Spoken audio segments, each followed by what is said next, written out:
Hello and welcome to Breaking the Guard. On today's episode, I'm going to review UFC 307. First time I've tuned into a card since my trips around the world, so I'll give you my thoughts on it. I also did a preview on Friday, and if you saw that, spoiler alert here, I was 4 out of 5 out of my main card picks. Not bad, although honestly I probably should have been like 1 out of 5 because some of the judging criteria was pretty bad, right? I'll start from the bottom of the card, which was Kayla Harrison versus Ketlin Vieira.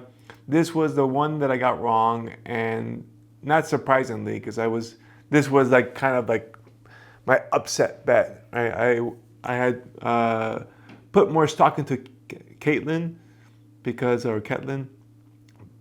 just because I've seen that she could, sprawl and brawl before, but I overestimated her ability to capitalize on this opportunity because she really didn't strike as much as she needed to, and she allowed Harrison to actually get a striking game off of her own, which is a big mistake. If you're going to be the sprawl and brawler and enforcing a striking game plan, you have to strike fear into the grappler, right, or the wrestler. You have to make sure that they know that whenever they try to clinch, there's a huge price to pay. Even just trying to close that distance, you're going to get hit and it's going to hurt, and it might end the fight.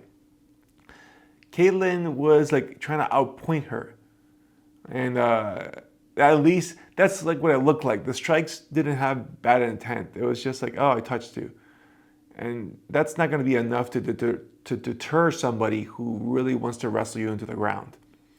And although in the first part of the round she did a good job, she did get taken down, and some pretty vicious ground and pound from Kayla that we've seen in previous fights, but she was able to survive the distance.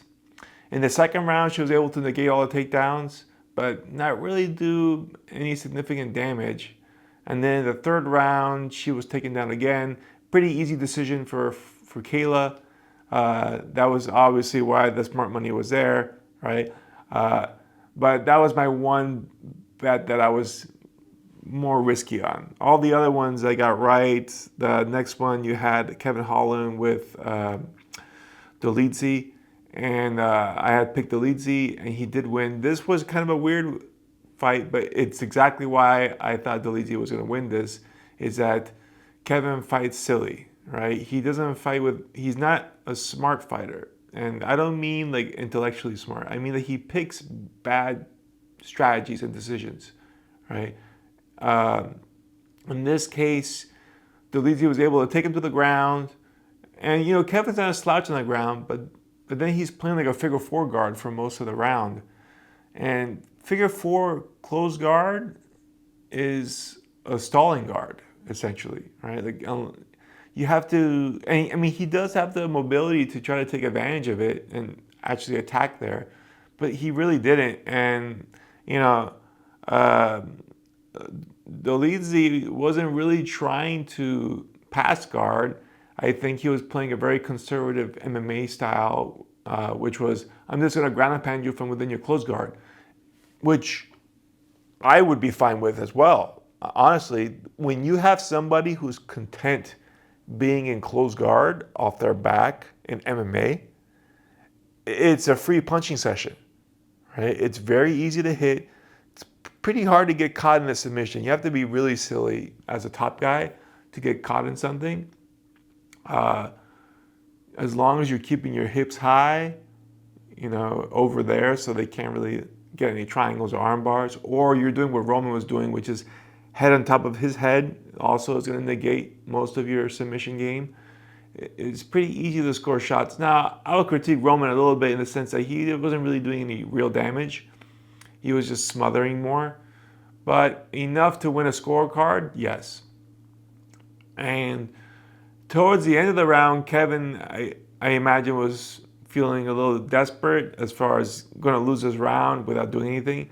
And he opened up, tried to force an armbar that missed, and then Roman was going to pass. And to defend the pass, Kevin kind of twisted hard. And when he twisted, popped the rib, right? And you could see right away, like, something went wrong. I guess all of his defense went out the window.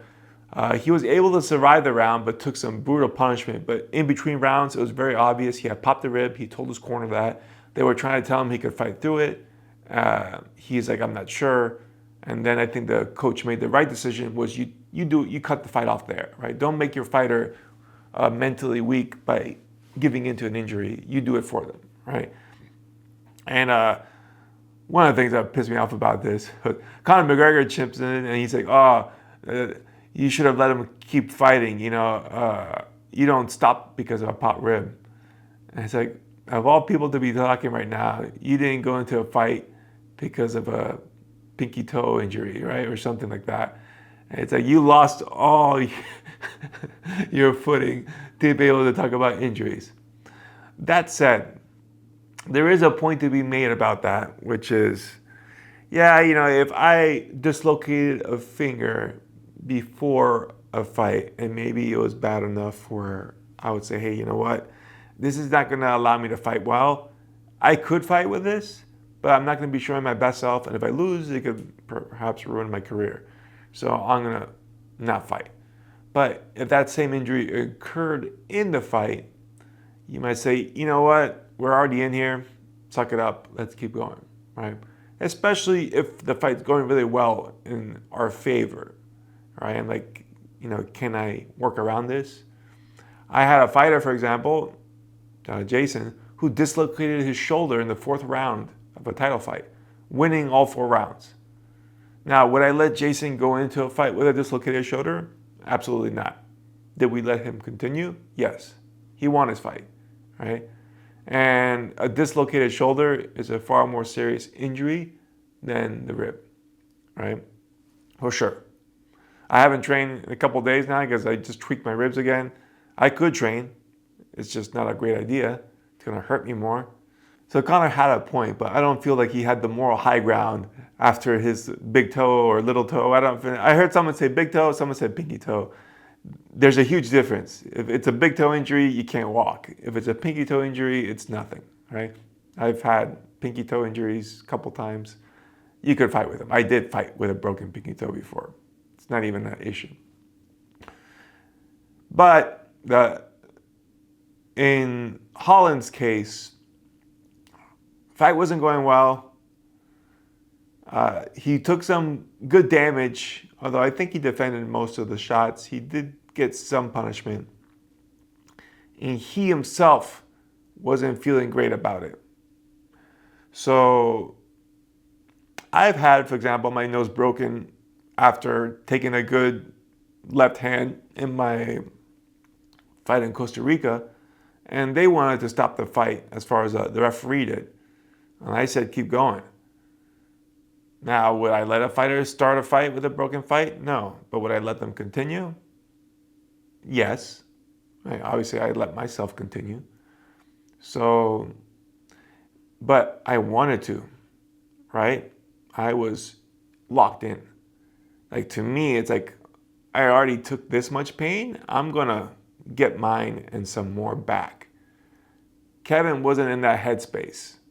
So I think the coach made a good call. Coach tried to get him to fight, and it looked like Kevin was going to go along with it, but he wasn't sold.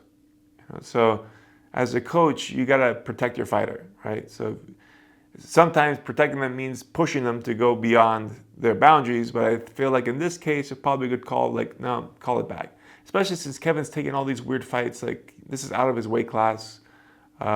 He should be fighting 170, right? So, and again, why I called for Roman to win this fight, just not the greatest decision maker, right? Moving along the card, we had Mario Batista going against Jose Aldo. I had picked Batista. Batista did win, perhaps a decision. Nobody liked this fight, right? Batista at first looked very sharp, very fast, twitchy, landed some good strikes, but as Jose was getting his rhythm, it looked like Mario realized he needed to start throwing in a lot of takedown attempts. 16, 0 takedowns. But What he was able to do successfully is hold Aldo against the fence. And it seems like he won the fight simply by being able to hold Aldo against the fence. Nobody likes this, right? Because it's boring. Nobody wants to see someone hug the fence. And my critique to this would be, don't let yourself get held against the fence. They're acting like Aldo is incapable of removing himself from the fence. If he's in a street fight and I put him against the fence, he's just going to stay there helpless? He's got to work his way out of it. Now, it's not easy, right? You expose yourself to certain risk by trying to escape the fence. But if there's somebody who's just constantly pinning you against the fence, you got to be able to get out of it, turn them on the fence, and all sorts of things. So it's easy to dump on Mario because, yes, very boring game plan, right? Very not entertaining. But at the same time, it takes two to tango. And if you're just allowing yourself to be held against the fence, and mind you, they 16 times,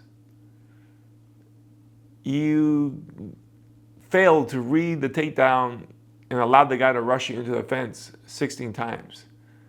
I feel the failure goes on both ends. It's easier to get mad at Mario because he was initiating the motion, but at the same time, I feel like Aldo was allowing it to happen.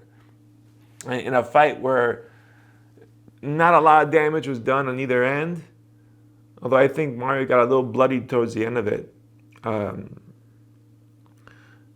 If damage wasn't the criteria to win, which it was, so there's an argument there that Aldo at least landed more face damage than Mario, but control-wise, it definitely seems that Mario was able to control Aldo much better. I've always favored damage more, but a cut isn't really significant damage in my opinion, especially if it's not in an area that's going to blind or disable your opponent, right? Like if I got a cut under my cheek, like who cares? Right? Now, if I have a cut going across my eyelid, yeah, that's a big factor now, right?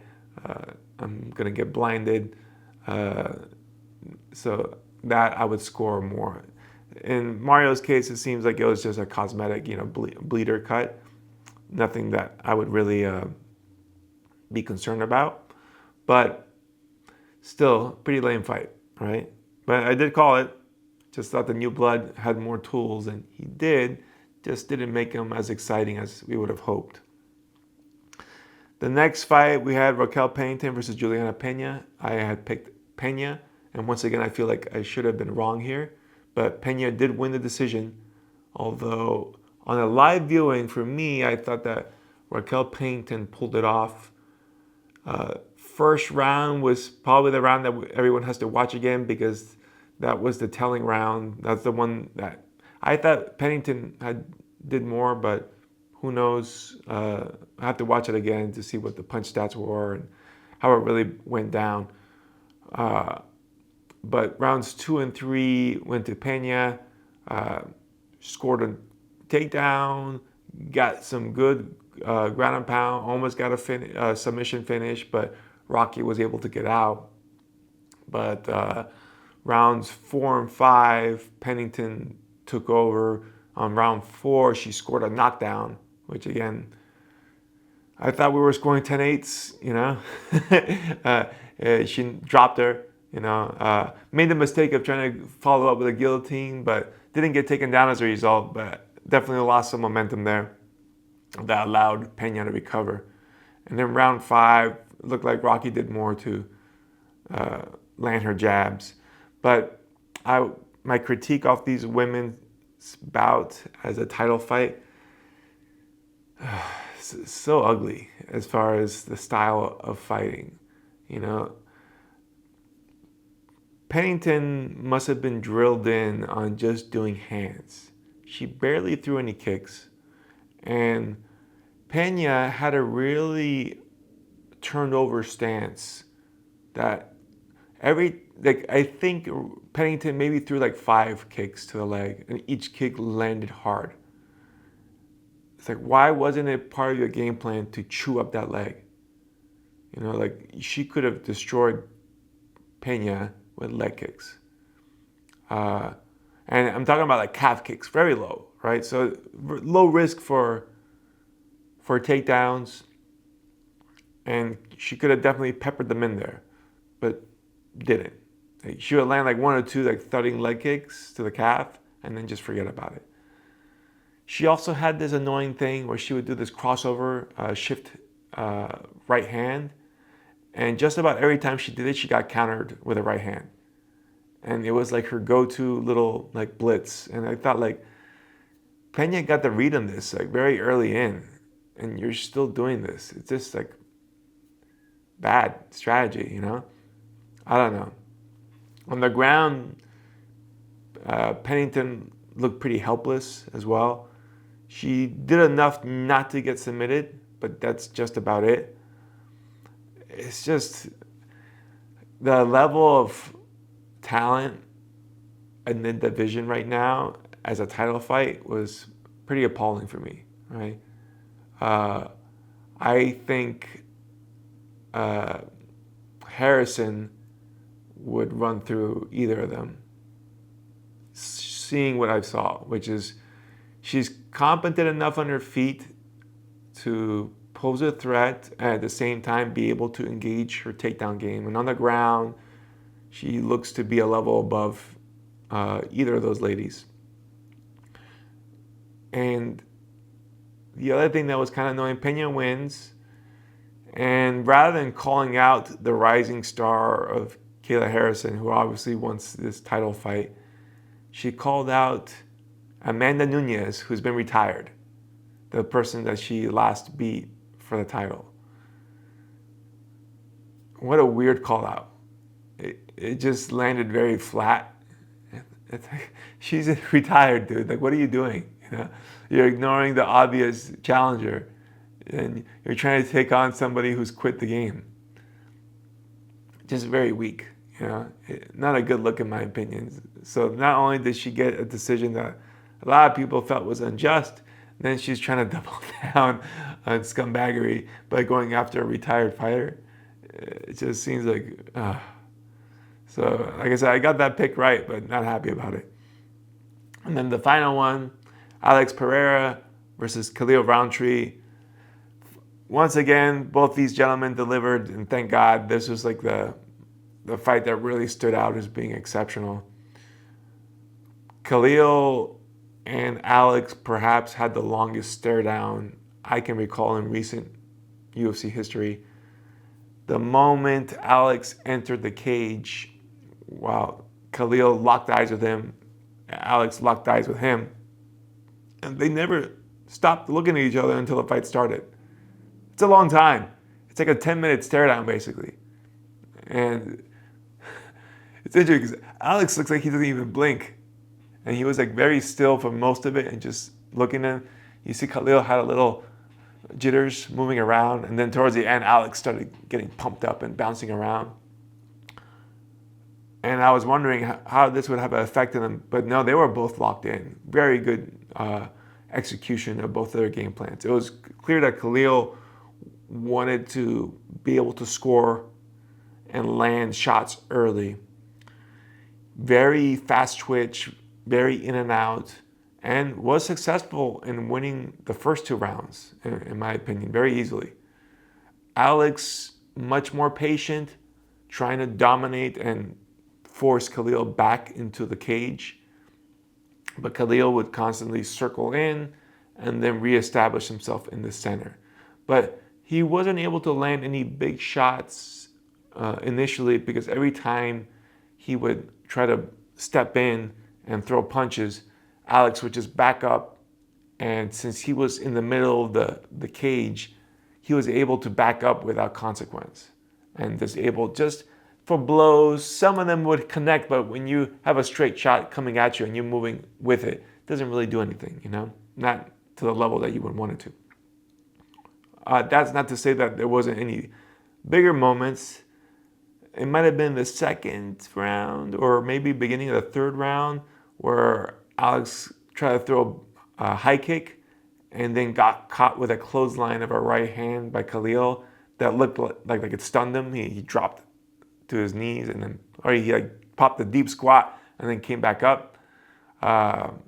So he definitely got clipped by a few shots by Khalil. And I think definitely got his respect as far as power. But the only problem was Khalil's game plan required a lot of energy. He was constantly moving in and out.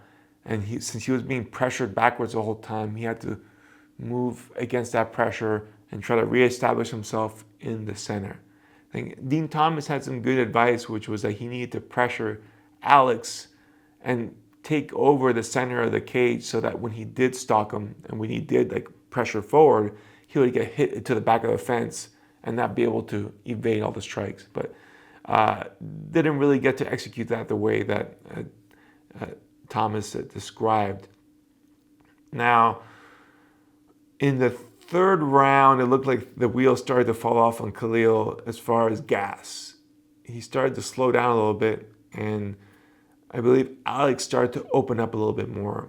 And it was revealed that the post-fight, that was the game plan, which was to wait for him to kind of wear himself out a little bit and then start picking him apart. And he was doing just that. He started opening him up, landing jabs and right hands and reading punches and slipping them very smoothly. And the third round started looking pretty ugly at the end. And in my opinion, Alex won that round pretty handily. And then the fourth round, it just got much, much worse. He split him open with a big gash over and under the eye. And this is where I wish Khalil didn't make any pledges or was very honorable in not doing any takedowns, because Alex said, no takedown attempts or you have to give to charity. And then Khalil said, I'm not going to do any takedown attempts because he has that stat that I showed you guys before, 0 takedowns in his UFC career.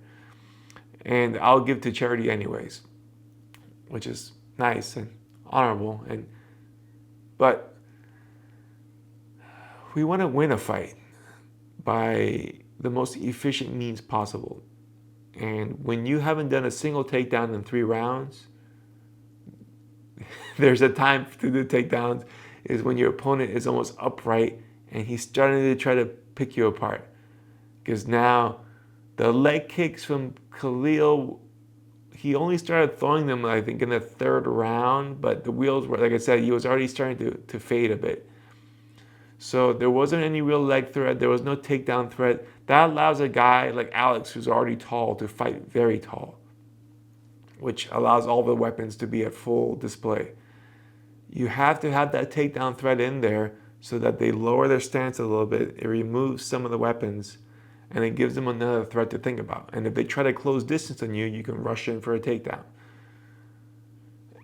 Alex has somehow managed to get guys who don't want to take him down, which blows my mind because he's the most dangerous striker in the UFC right now. And he hasn't had anybody that really wants to take him down yet. It's just, it's just insane, right? I feel like I had the same feeling when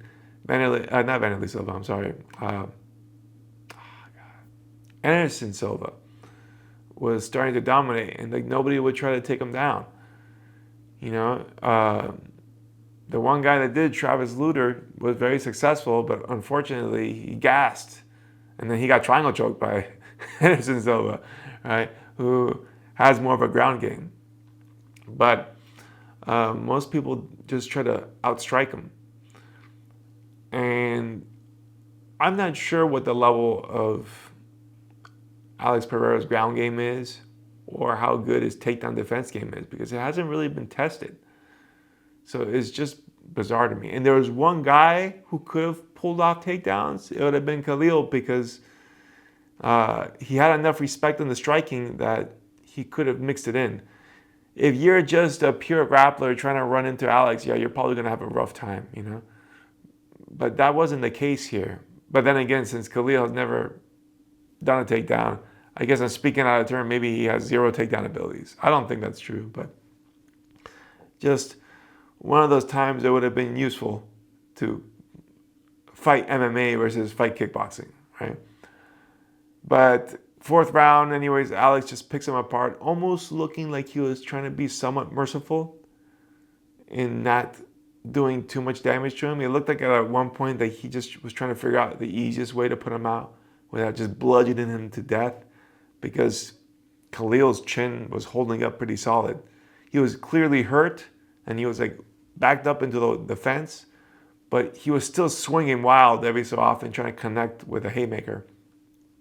Ultimately, it became, I think it was a right hook, left liver shot, right uppercut that put him down. And I think the liver shot did the damage, because Khalil crumpled into a ball, which is typical from a body shot, right?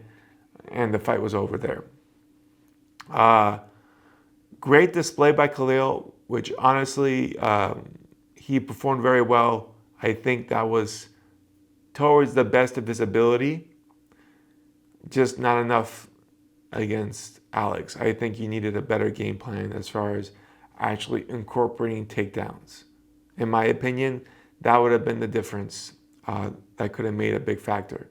Maybe also getting those leg kicks in earlier, although you never know, because if he's throwing more kicks, the cat kicks and whatnot, then that's allowing Alex range to attack. But I think Khalil's kicks have shown to be pretty ferocious. So mixing those in a little bit more, combined with the takedowns, would really give Alex a lot more to think about. He also needs a gas tank to be able to support that type of fight. Like, he could have won a 3-rounder with that game plan. He would have, but not a 5-rounder, right? And I'm not sure if it's just the way they conditioned or just the way he's built as far as, or the strategy that was employed.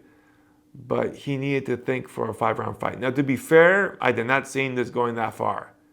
I thought this was going to be round 1 or 2 ending fight, right? And I think Khalil thought the same, at least in his post-fight interview. He thought he was going to land more shots, right? Which I imagine meant that he thought he was going to finish in an early round fight for him to be victorious. Or, to lose, he was probably going to get caught with an early round shot. So the fact that I went to the 4th round is deep waters already. So, good fights. Well, maybe not good fights, but the Roundtree-Pereira fight was a good fight for me. Very entertaining. Just goes to show how dangerous, Potan is. Like, he's very measured and calculated. He didn't look fatigued at all. Like, zero. Like, when the 4th round came in, it was like a shark that caught the scent of blood and just punished Khalil. So his level of pacing and conditioning and poise is obviously championship level. So I'm not sure what's in for him. I think Ankalaev wants a piece of him. And to me, I'm like, okay, let's get that fight in. Let's get somebody who wants to wrestle him. Because clearly Ankalaev wants to wrestle him. Because I feel that would be a better test. Right? Somebody who has some, striking ability, but really wants to work this fight to the ground. Because that's my only critique as far as, and the strength of opposition. It's been, I could be wrong here, but from my recollection, it's all people striking. So let's get somebody who actually wants to grapple and see if Alex can stay on his feet, or put the guy down before he gets the chance. Or see what type of ground game he does have if he gets put on his back. Because to me, what I always admire are fighters that are fully rounded, right? Like, they can fight on the ground, they can fight on the feet. That's why a guy like Mighty Mouse is a fan favorite. He's good everywhere. He's dangerous all over the place, right? GSP is similar. He can fight everywhere, right? So right now we know that Alex, very dangerous on his feet, striking-wise. We don't really know anything about his wrestling ability too much. He's got 1 takedown attempt, I believe. And we don't really know anything about his ground game either. So it would be interesting to see that, if it could be exposed. As a grappler, I hope it could be, because I want to see more facets of the game being used. Because if somebody is basically able to successfully have a striking only game plan that works on everybody, that kind of sucks. It negates what we're doing as being important, right? And I just think it's possible to clinch and take people down, right? I just think that the aura that Poatan has been very effective at deterring people from wanting to score takedowns, which is wild to me because he's moving forward the whole time, which as a grappler is what you want. You want to draw people in, moving into you to take them down. So to me, it's like I see a lot of and he fights very tall, so I see a lot of opportunities to score takedowns here. Now the thing is, you can't just shoot blind on a guy like him, right? Because he does seem to walk in a lot and bait an initial reaction, much like a gunslinger, waiting for someone to reach for their sidearm first, right? Like, I feel like if you wanted to be effective there, you would have to wait for him to strike and then use that as your entry to slip in, which, of course, scarier because that means you have to have good reaction time to be able to read his strike and then slip, enter inside, and find your takedown. But, I mean, if you're a world-class fighter, that's what you have to expect to be able to score. It's much easier than when you're trying to walk that guy down. Hard to score takedowns because now he's backing away from you and you're trying to get closer to a guy that's already moving back. But when the guy's moving into you, it's very easy to set up collisions, right? So anyhow, that's my take on UFC 307. Overall, judging pretty terrible. One referee was absolutely awful.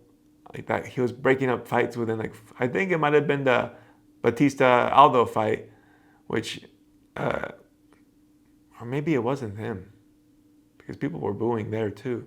But there was a fight where the ref was breaking up the clinch within 5-6 seconds against the cage, which to me seemed outrageous, right? No, I don't think it was Aldo. It definitely wasn't. It was one of the undercard fights, I believe, but just ridiculous. And the Utah crowd wasn't great as far as there was so much booing. Like, just about every fighter got booed, I think, except Alex. They were not happy fans. And there was a lot to be upset about, I guess, for the decisions. Like the Pena fight, a lot of people felt was a bad decision. People didn't like Aldo losing that decision. People were upset about Kevin Holland's rib popping out. They didn't understand what was going on. So... yeah, that the main card I felt had a lot more potential as far as making great fights. At least that's what I was hoping for. But in reality, not as entertaining to watch. Besides the main event, Alex and Roundtree, I feel like saved that card. The rest of it was pretty forgettable. So again, I came in with high hopes, left a little satisfied. But again, price tag wise, $80 for that, I don't feel like I got a good deal out of it, right? But whatever, it is what it is. Anyhow, this week coming up on Thursday, we have the UFC Fight Pass Invitational number 8 that I think I previewed earlier in the week. So I'm going to be there live to check it out. I'll give a review of it afterwards also. I think that should be a very entertaining card. If you're a local in Vegas, you should definitely check it out. It's always underfilled. It's in the UFC Apex. You're going to be sitting pretty much as close as I am to this camera, which is 10 feet out. So great spectator experience. Probably the only grappling show that my wife actually likes to watch because you're really up close to the action. And the matches have always proven to be really exciting. So if you're not here in Vegas, check it out on UFC Fight Pass. You can watch it there. Otherwise, I'll see you guys next week.